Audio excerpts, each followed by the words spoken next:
Hello and welcome to this video in the series about each of the new constituencies. For this video we are looking at one of the new constituencies in the North East. In this short video we will look at the details on the new constituency, how this new one is formed, the previous results, the 2019 results, current candidates, and make predictions with different levels of how bad of a day it might be for the Conservatives. Please comment below for anything you'd like to see and subscribe to our channel to see new updates that we'll do and discussion videos as the election gets closer. There are lots of changes with boundaries in the next election, so we're going to give a quick overview of how the boundaries are changing and how it's going to affect each seat. Only 65 seats, or 10% of the seats, are staying the same, so here we're going to compare how the new seat compares to the main one that is replacing. There are some huge changes, such as the City of Chester, which now has 2 seats, but some seats are being completely dissolved, with populations moved to neighbouring seats. So why are the boundaries changing? Every so often there are boundary changes to represent the current population movements. Some of them are based on land without any population, and some of them are just because of population, for example new housing estates. 2021 was the census year, which has helped inform these changes. The last major change in the boundaries was 2010. Now let's look at some of the details about the constituency. There are 8 regions in England, with Scotland, Wales and Northern Ireland on a country basis.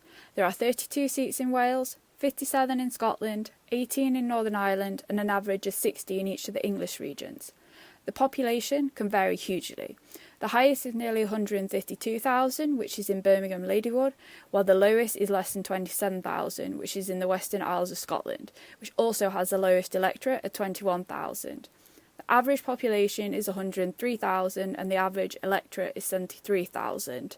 The largest area is the most northerly mainland seat, which is Caithness, which is nearly 12,000 kilometres squared, or approximately 100 times the size of Manchester. The average is 380, while the smallest is only 6.8. The average percentage of the 16 to 49-year-olds is 41%, with the highest in Leeds Central and the lowest in North Norfolk, which also has the highest 65+.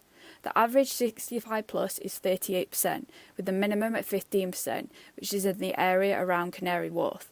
Density averages nearly 1,400, with the highest in Bethnal Green and the lowest in Caithness. This constituency has a boundary change.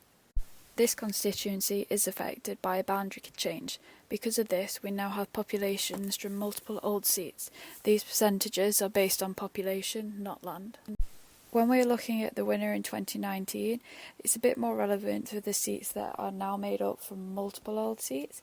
Nevertheless, this is the result from 2019, with the winner and whether the seat was held or it changed. Here are the winning party and those that came second, and also the majority. The size of the majority is key when considering how this seat might change. Maybe not so much when there's a big Labour majority or Lib Dems, but for pretty much any Conservative seat, it's possibly not considered safe, bar a very extreme few. The same for the SNP. Some of these are really up for grabs, particularly for Labour and the Lib Dems. Here we see the vote share at the last 4 elections for the 5 main parties in England: the Conservatives, Labour, Lib Dem, Green and a combination of Brexit or UKIP.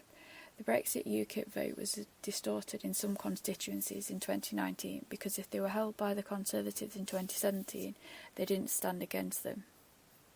Nevertheless, we can see the changes that occurred throughout the different elections. This is a list of candidates that are on the ballot paper for this constituency. This is now a finalised list as the deadline to register as a candidate has passed.